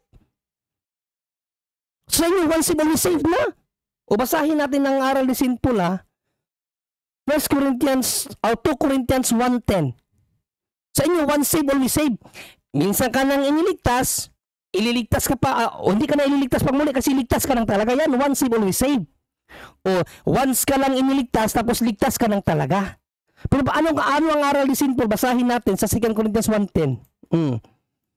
Na siyang sa amin ay nagligtas, past tense na, sa gayong lubhang malaking kamatayan at nagliligtas na siya naming inaasahan. No, ang muling pagliligtas, inaasahan. Tapos ang pangatlo, na siya namang magliligtas pa sa amin. Ibig sabihin, ang kaligtasan, kapatid na Alfred, is process, not once saved, always saved. Ano ka ba? Hindi ko na-point itong mga talata na ito kasi yung tanong mo, ang gulo. Kasi yung gulo mo, ang sagot mo sa akin. Ang sagot mo sa tanong ko, no, ulitin ko lang yung nasabi ko na ang tanong mo. Ang tanong ko sa sagot mo, ang sagot mo sa tanong ko pala, napakagulo. Singgulo ng mga sagot mo. Hindi ka maunawaan. Ang tanong natin, kapatid, yung bang once saved, always saved? Minsan ka lang iligtas, ligtas ka lang talaga. Anong sagot niya? About sa justification. Hindi naman yun ang tanong Tapos pinag sinabi, once you are justified, you're always justified. Nasabi niya yun. Di ba? Once you are justified, you're always justified. O tinanong ko siya, nung si St. Paul nangaral, justified na ba siya? Sumagot siya, yes, justified na siya. Kung justified na pala siya, nangaral siya, bakit magkaiba kayo ng aral? Tapos sinabi niya, ano daw, complex question daw. Paano naging complex yun? Or may sinabi pa siya false dichotomy. Ano false dichotomy? Ang question ko napaka inline sa mga pamahayag mo. Justified na daw. Once justified, always justified. Ulitin ko yung tanong. Si St. Paul, nung nangaral, justified na ba siya? Sabi niya, yes, justified na. O bakit ito ang aral ni St. Paul? Sa 1 Corinthians 4:4, King James Version. Ano ang aral ni St. Paul? For I know nothing by myself, yet am I not hereby justified, but he that judgeth me is the Lord. Ano ang point ni St. Paul dyan? Siya hindi siya nag-claim na... Time. Maraming salamat, Mr. Moderator. Okay. Time na. Okay, so atin nang ibigay sa tanungan portion. Wait lang muna. I-clear ko muna ito. 10 minutes. Okay. Go ahead, Brother Alfred, sa iyong tanungan. Wait lang. Go. Sige, bali, general lang ang mga question ko para maunawaan ko kung ano talaga ang belief ng mga Katoliko. Objection mo na, Mr. Moderator. Ano yung objection mo? Yes, hindi siya pwedeng magtanong sa belief ko. Magtanong siya sa pahayag ko kasi hindi ako ang affirmative. Siya ang affirmative. I have no any moment dito na magpahayag ng aking pananampalataya kasi negative ako. Huwag niya akong tanongin sa pananampalataya ko. Tanungin niya ako sa mga pahayag ko doon lang, huwag sa pananampalataya ko, baka umabot pa sa Trinity. So anong other objection kasi mo? Kasi kanina yung presentation mo ning rebuttal na negative yun. Anong rebuttal? Bro, dahil sa haba ng objection kanina nangyari, one round lang tayo, 9:54 na So wala na tayong rebuttal portion. Yung ginawa ni John Ray na negative stand, rebuttal na yun. Sige. Okay. Go ahead na sa yung tanong mo. Ano tanong mo? Sige, Brother John Ray, do you believe that God elected some for salvation? Yes. Next question. Okay. So, kung may election na naniniwala ka sa election, ibig bang sabihin na may mga hindi elected? Of course, yes. Yung mga hindi naniniwala, kaya nga sabi niya sa John 10 na mayroon siyang mga tupa na hindi nasa kanyang kawan. So mayroon talagang hindi niya tupa. At sa John 10:27 o 24, John 10:24, sabi ni Panginoon Kristo, hindi niyo ako nakikilala sapagkat hindi kayo ang aking tupa. So mayroon talagang hindi siya mga elected, yung mga hindi nanampalataya sa kanya. Next question. Thank you. So yung number ng mga elect predetermined na ba? Predetermined sa mata ng Diyos, pero sa mata ng tao, kinakailangan pa nating maging determined para sa Kanya. So sa atin kasi palaging conditional, kapatid. Sa mata ng Diyos, determine kung sino, like mga apostol. Kaya nga sa John 10:29 sabi niya, hindi sila maagaw ng asa sa kamay ng aking Ama. Patungkol yun sa mga apostol, because God knows, determined already, na yung mga tao na yan hindi na talaga tatalikod sa Kanya. God is alam niya ang lahat Pero sa tao, hindi, wait lang, Mr. Moderator, 30 seconds Bro, 30 seconds. Okay. Bro, ano ka ba naman bro? Masasabi ako, next question, pag ubos na yung time niya. Meron pa siyang 3 seconds, Sa mata ng Diyos, yes, determined, pero sa tao, conditional. Kinakailangan mong patunayan na karapat-dapat ka talaga. Next question. Okay. So dahil determined na in God's perspective, hindi na ba madadagdagan ang number ng elect? Objection na, Mr. Moderator, clarify lang, i-clarify niya ulit. Hindi ko nagets yung tanong. Ano yun? Okay. Ano yung, Clarification, Mr. Moderator. Sinabi ni Mr. Bigative na may election. Wait lang muna. In-affirm niya rin Wait lang muna. na hindi lahat ng elect. Wait lang, sabi ng Mr. Moderator. Di, premise yan. Wait lang, sabi ng Moderator. Naka-time pause Ano ba naman to taong ito? Kanina pa to Ha? Bro, pag sinabi ko wait lang. Okay. Humihingi si Brother John Ray ng clarification. Ikaw yung humihingi pa clarification, bro? John Ray? Yes, humihingi ako kasi hindi ko na nakuha or na-gets yung pinakatanong niya. Kasi ang question kasi sabihin, dito, Mr. Moderator, once save, always save, hindi about sa madadagdagan pa ba ang elect. So, out of topic. yes. Red herring Okay, para sa akin yun. Kaya gusto kong klaruhin na para hindi ako magkamali magkamali ng sagot kung ito ba talaga ay fallacy or hindi. So gusto kong maklarify uli yung tanong. Kasi umabot sa election eh. Okay. So, ibig sabihin. Okay, klaruhin natin. Wait lang. Ibig sabihin, pinapaklaro ba ni John Ray kung red herring ba o hindi? Oo. Okay? Ano yung counter objection ng affirmative stand? Counter objection, Mr. Moderator. I think na relevant ang topic sapagkat ang aking punto na kung predetermined na ang mga elect ay hindi na talaga madadagdagan ng elect. So therefore, yung mga predetermined na elect ay hindi talaga malulost nila dahil una pa lang foreknown and predetermined by God na. Which is, sa una pa lang, in-affirm niya na predetermined ang mga elect. So therefore, doon ako sa katanungan na kung madadagdagan pa ba. Dahil kung madadagdagan pa, so therefore lalabas na pwede na may mga hindi elect na maliligtas at may mga ligtas, may mga elect na hindi maliligtas. So therefore, may mga malost ang salvation. So doon pa rin pupunta ang topic. Kaso lang, inuunti-unti ko lang para maging maliwanag. So ang katanungan ay ganito. Wait lang. Okay na yun. Ang haba naman ng counter objection mo. Wait lang. Counter nga eh. Pag sinabing counter, yung reklamo lang sasabihin mo. Okay? Pero John Ray, narinig mo yung sagot niyang Yes, naklaro ko na, Mr. Moderator. Hinihingi mo. So sasagutin mo na ba yung tanong o mag-next question tayo? Sagutin ko, iulit niyo yung tanong, Mr. Moderator. Sige, ang tanong ulitin. Okay, dahil affirmed mo na in God's perspective ay predetermined na ang mga elect. So ang katanungan ay kung certain na ba ang number ng mga elect o madagdagan pa o mababawasan pa? Okay. Dahil sa predetermined na.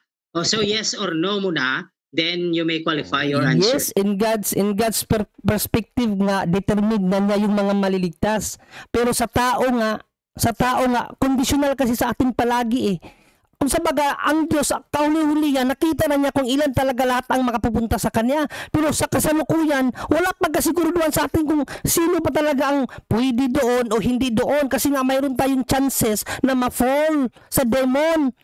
Kaya wala nga sa atin ang hukom na sa Diyos eh. Kayo lang ang naghuhukom na saved na kayo kasi once saved, always saved. Pero hindi nga eh. Mayroon nga tayong condition eh na ibinigay ng Diyos. Next question. Okay, maliwanag naman ang katanungan in God's perspective. So hindi na ba madadagdagan ang elect?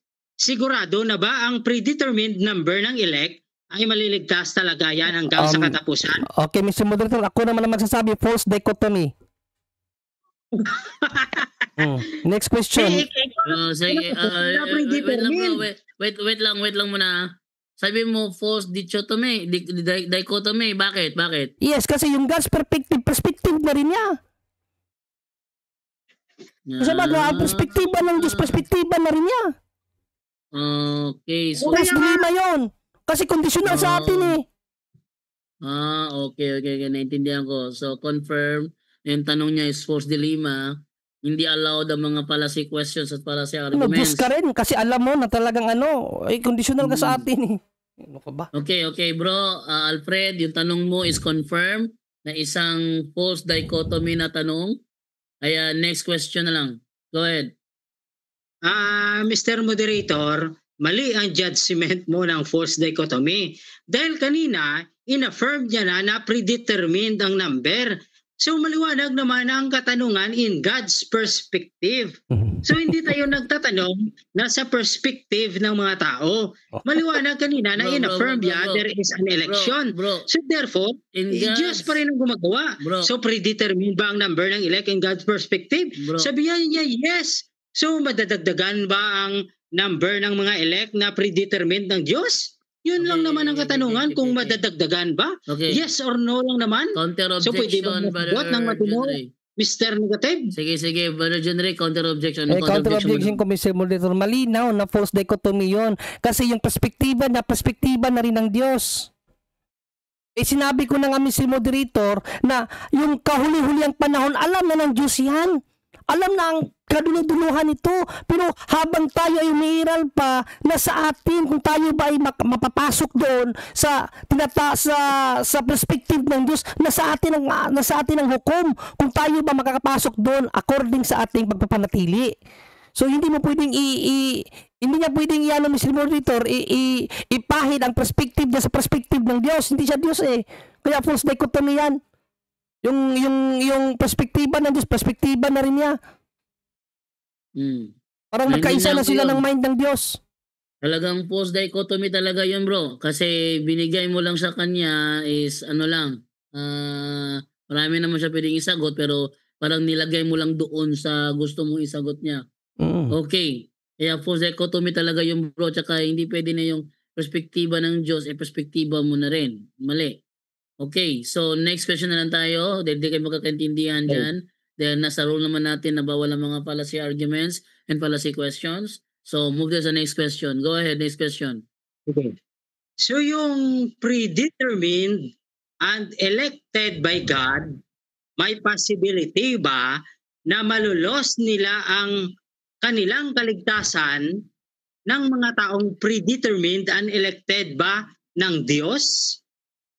Yes, even Christ, yan ang sinabi niya sa kanyang mga apostol, John 15:6. Basahin natin anong sinabi sa John 15:6. Mga determined na to, pero anong sinabi niya?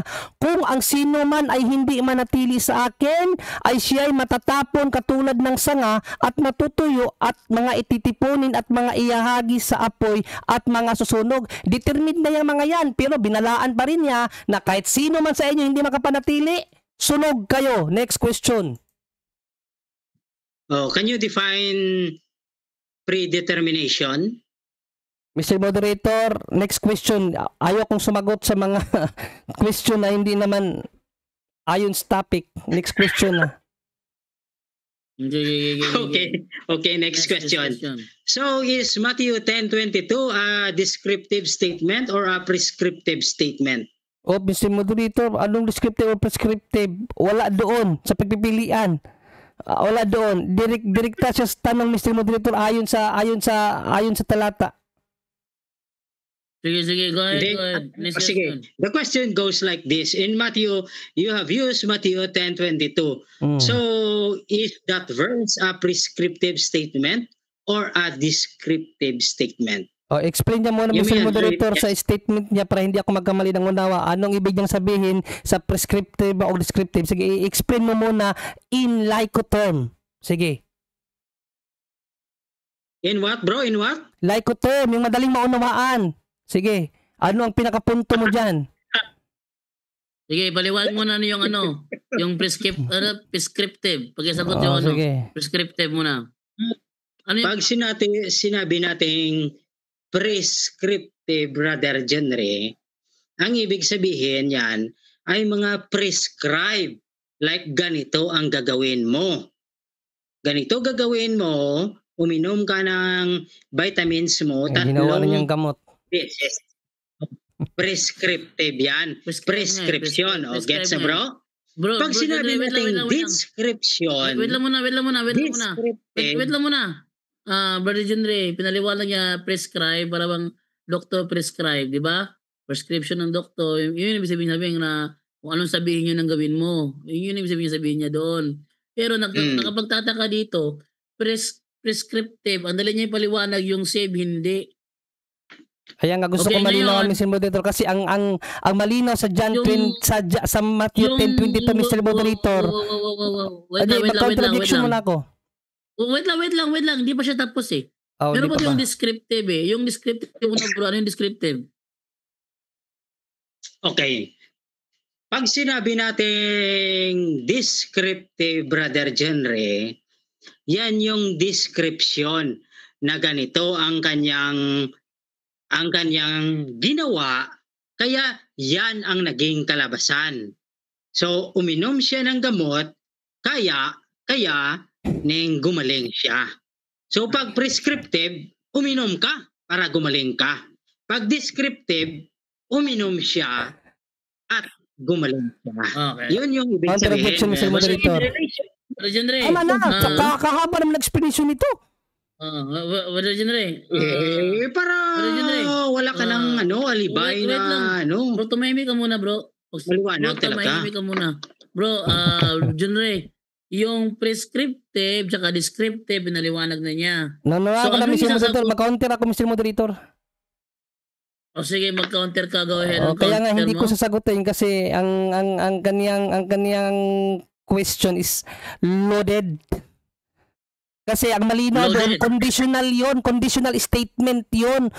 May condition ang Panginoon sa mga apostol. Anong condition niya? Kapag makapanatili kayo, ang sino mang manatili sa inyo, ang siyang maliligtas. Conditional statement yon. Yan ang malinaw, Mr. Moderator. Sige. Sige ha. So, Okay. yung tanong niya, sasagutin mo, Brother John Ray, o hindi? Next question. Next question. Go ahead, next question. Okay. So ano ang palatandaan ng isang statement ay conditional? Dahil sinabi mo kanina na conditional statement 'yan. Ano ang palatandaan na that statement is conditional? Pwede mo ba masagot? Yes, kapag mayroong pinapagawa ang Panginoong Jesucristo na ayon sa kalooban mismo ng sinabihan. So that is conditional. Like dito sa Matthew 10:22, conditional to eh. Basahin natin ang Matthew 10:22. Conditional yan eh. Sabi niya dito, everyone o kahit sino man, everyone will hate you because you follow me. So, ito yung mga sumunod sa Panginoong Jesucristo. But the one who remains faithful to the end will be saved. Next question. Okay. May you define what is conditional statement? Mr. Moderator, in-explain ko na. Next question. Next question. Hindi. I am looking for definition. Mr. Moderator, in-explain ko na. Next question. Bro, next question, bro. Go ahead. Pag sinabi bang sinugo, sinabi mo kagina na pag sinugo, conditional statement yan. Mr. Moderator, objection. Ano objection? Hindi ko sinabing sinugo. Wala kong statement na sinugo. Pinagawa. Sabi mo pinagawa. Yung pinagawa. Mr. Moderator, makinig siya na maigi. Ewan ko sa kanya. Saan ba kumuhugot ng tanong?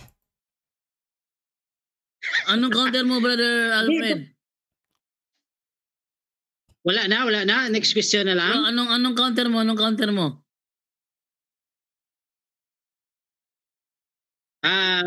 Bale, ang counter objection ay yung sinabi niya na conditional statement. So, pag conditional statement ba...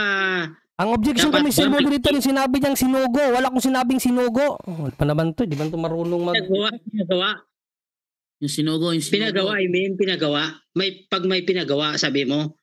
Pag may pinagawa, conditional statement yan. Yan mismo ang sabi mo. Kapag may sinabihan ng Panginoon, hindi ko sinabing pinagawa. Kapag may sinabihan siya kung ano ang gusto niyang nais, tapos sinabihan niya ng instruction na ganito, kinakailangan ayon sa kalooban ng sinabihan. Sige, next question.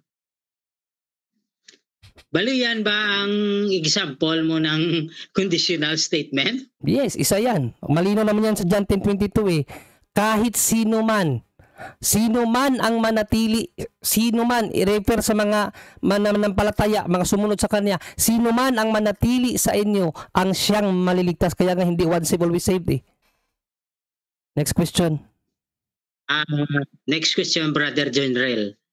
Pag sinabi ba natin conditional ganito, tulad ba nito, if they fall away, pag may if ba Ning agree ka sa akin na conditional yan? Yes, isa yan sa conditional statement pero hindi lang dahil sa word na if. Kasi kahit walang if, pwede siyang maging conditional depende sa ibinigay na statement. Next question. Okay. So, paano mo masasabi that Matthew 10:22 is a conditional statement? Yes, it's conditional statement. Sinabi ko na nga yan kanina, sinagot ko na eh. Is how? The question is how? How can you say that it is a conditional statement when there is nothing if in the statement? Read between the lines. No, read between the lines. Mr. Moderator, ba't siya tumatawa, Mr. Moderator? Ito nga yung sagot ko eh. Ang question ko kaganina, ang sagot ko sa iyo kaganina. Wait lang. May objection ka? Wala, sabi ko lang bakit siya tumatawa. Sinagot ko naman, go ahead. sinagot ko naman, Mr. Moderator, na ang conditional statement hindi lang dahil may word na if. Isa yan.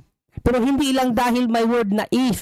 Kasi pwede maging conditional ang statement depende sa pagkasabi kahit walang if. Yan ang sagot ko sa iyo kanina. Makinig ka. Next question. Okay. Next question.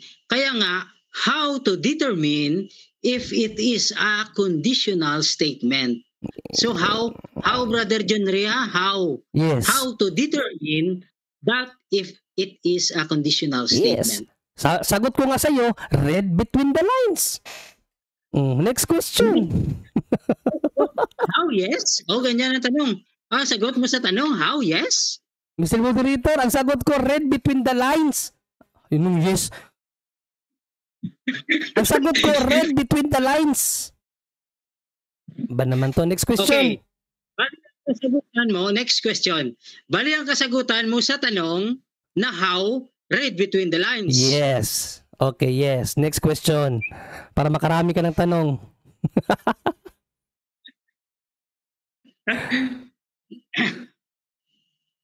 Sige. Ano, wala ka ng tanong? So, God knows in advance how many will cooperate with His grace and persevere until the end. Does it mean that it will be certain in number? O walang madadagdag? O walang mababawas? Ulitin natin. So, if God Mr. Moderator, knows objection. Yes, anong objection? So, same question lang yan kaganina, Mr. Moderator, sa God's perspective. Baka umabot na naman yan sa God's perspective. Next question. Babalik na naman tayo niyan sa, yung perspektiba ng Diyos. Gagawing perspektiba niya eh. So, next question. Wag na yung mga ganyan, bro, kasi Diyos lang nakakaalam yan, hindi tayo. Next question. Okay. Sige. Brother General, naniniwala ka ba that the ones who will be glorified are the ones who were justified? Yes or no? Yes, in God's perspective again. Kasi siya lang ang nakakaalam, pero sa atin, kinakailangan nga nating patunayan eh. Kaya nga, perseverance. Sabi siya, ikaw na nagsabi nga ganina, persevere, manitili ka sa glorification para sa huling panahon, you will be justified. Even sinful, sabi nga na sinful, I am not hereby justified. Bakit? Wala pa siya sa kahuli-hulihang yugto ng kanyang pagpapagal dito sa mundo. Philippians 3:12-14, basahin mo yan, ang sabi ni St. Paul. Next question. Nagpapagal ako. Next question. Next question. Okay. So dahil sinabi mo ang term na justified, in Romans 5:1, ang justified diyan ay aorist tense and speaks of an action that was completed in the past. So paano mo masasabi na future pang justification when it is in aorist tense? Mr. Moderator, gusto ko basahin niya muna yung sinasabi niyang talata para makuha natin ang context dahil ang text is always has a context. So basahin muna niya, Mr. Moderator, para makita natin ang konteksto na sinasabi niya.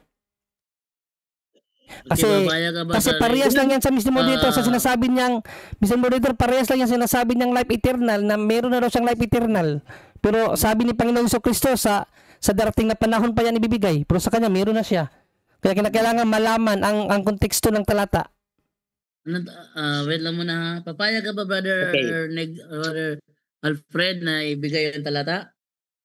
Sige, ang sinabi sa Romans, therefore, Anong romance, Mr. being Moderator?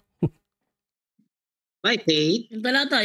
Anong talata, bro? Romans 5:1. 5:1. Okay, Roma 5:1. Sige. Huwag na natin babasahin. Sige. Sinabi Pinapabasa ko nga tapos magbasahin do. Bro, sabihin na lang natin. Therefore, being justified by faith, we have peace with God through our Lord Jesus Christ. So what I am pointing here is the word justified. In Greek, it is in aorist tense, which speaks of completed action. So therefore, sa English, ang pinaka-nakayanan ng past. Okay. So paano mo masasabing future pa yan dahil nasa aorist tense? No, dahil ang justification na sinasabi diyan yung pagiging banal sa pamamagitan ng kamatayan ng krus ng ating Panginoong Kristo, we are justified. Hebrews 10:14. No, sa pamamagitan ng kanyang dugo, naging justified tayo. Kaya ang ibig sabihin diyan. Pero yung justification na yung sinasabi mo kanina, once glorified, justified na, ang ibig sabihin nun, yung sa langit. So yun ang iba. So next, time na. Okay. So, yung ano nyo ngayon, yung inyong final conclusion, ilang minuto? 5 minutes na lang, 5 minutes. Oh, yun na lang kasi inaantok na si Divine eh. Kaya nga, 11:18 na rin. Masyado pang humaba pag may sikan pa, sayang. Oh, sige. 5 minutes, unang magbibigay ng final conclusion ng negative side na si Brother John Ray. Wala nang objection ito. Yes. Go ahead, Brother John Ray. Ayan, maraming salamat Mr. Moderator at yun no, pati sa pagtatanong ang gulo. Isipin nyo ang Matthew 10:22 ginawang resita. Kaya nga nalito ako, sabi ko anong sinasabi mo prescribe. No, i-clarify mo yung layman's term. No? Huwag yung gagawa ka ng sarili mong perspektiba sa nasabing talata na hindi naman yun ang punto ng Panginoon. Dahil dito sa Matthew 10:22, napakalinaw dito, ang statement ng Panginoon, it's conditional. Not about prescribe ba yan or conditional yan. No, conditional yan na gusto niyang gawin ito ng mga apostol niya, ng mga sumusunod niya, ayon sa kanilang sariling kalooban. Kasi in Galatians 5:13, tinawag tayo sa kalayaan. Hindi tayo mga robot. O ano bang sinabi dito? O everyone, kahit sino, will hate you because you follow me. O sa mga sumusunod sa kanya. But sabi niya, kinakailangan daw may if para maging conditional. Kaya sagot ko nga sa iyo, ang tanong niya, how will you determine na yan ay conditional kung walang if? Ang sagot ko nga sa iyo kaganina, read between the lines kasi ang statement kahit walang if, maaaring maging conditional, depende sa sentence. O anong sabi dito? But the one who remains faithful to the end will be saved. Napaka-conditional yan. Sino man ang makapananatili hanggang wakas, ang siyang maliligtas, hindi one save, always save. O paano ko nalamang hindi yan one save, always save? O ito, you will hate you because you follow me. So ito mga iniligtas na yan. Mga sumunod na nga di ba? Ang sino mang sumunod sa akin ay bibigyan niya ng kaligtasan. So ligtas na yan. So always saved ba? Hindi. Bakit? Conditional But, the one who remains faithful, ang sino mang makapananatili, ang siyang maliligtas. So hindi pala one save, always save, no? Once makapanatili, yun ang maliligtas, not one save, always save. Ang ginamit mo na words ganina, persevere. Once who can persevere till the end will be saved, not one save, always save. So dito, kontra ka sa statement ng Panginoong Jesucristo at aminado ka kaganina Aminado ka kaganina. Wala yan sa Bible. Wala naman pala sa Bible. Ba't mo dinagdagan ang salita ng Diyos? Ano ang sinabi ng salita ng Diyos? Para matauhan ka. Ano sabi dito? Basahin natin. Ulitin natin to. Huwag kang magdagdag sa kaniyang mga salita, baka kaniyang sawayin ka at masunduan kang sinungaling. Kasinungalingan yung statement mo. So, yung gusto kong basahin kaganina mga kapatid, na talata na sinabi niya, nakatanggap na raw sila ng buhay na walang hanggan. Anong sagot niya doon? Sabi niya, dalawa daw, ngayon at sa ngayon daw at sa panahong darating. Anong akala mo sa Panginoon Kristo? Double standard? Yung mga life eternal dyan na sinasabi dyan, pag-asa yan, na once manampalataya ka sa Kanya, mayroon ka na niyang bigyan ka niya ng pag-asa na mayroon ka niyang pagdating sa huling panahon, kapag ikaw ay makapanatili doon niya i-reward. It's a reward.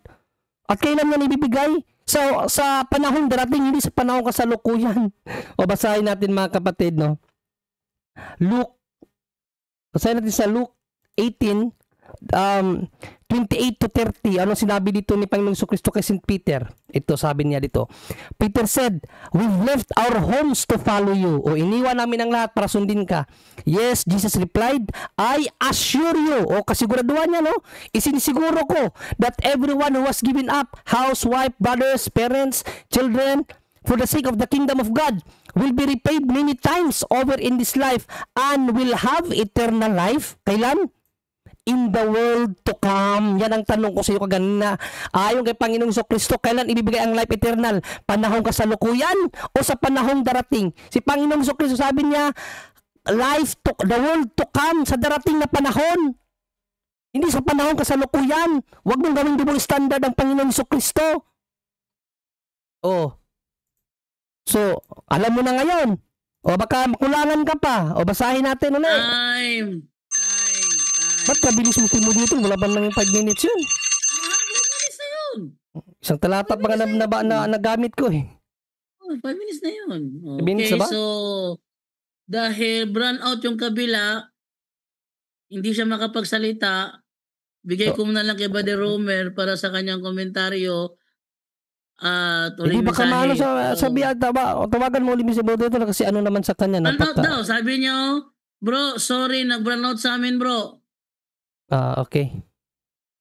Try na tawagan para fair. Para fair sa kanya, baka maging sige, issue pa yan. Tawagan na. Pag hindi makasagot, saka natin ano yan.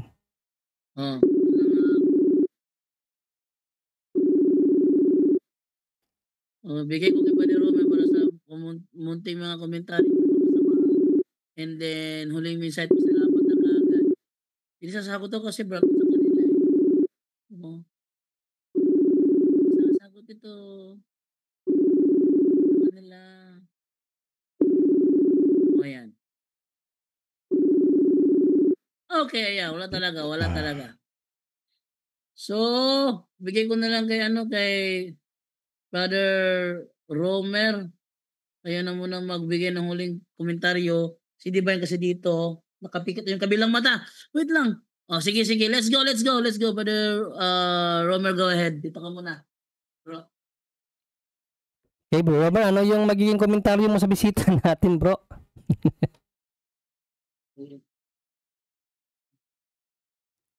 Ay, diyan pa sa Brother Romer. Diyan mismo. Naghihintay ako sa... Dito na, bro. Sige bro. So anong komentaryo mo, bro John Ray? Kasi ako yung nagugulat. Komentaryo ni Brother Angel muna, Brother Angel. Brother Angel. So ikaw muna, bro.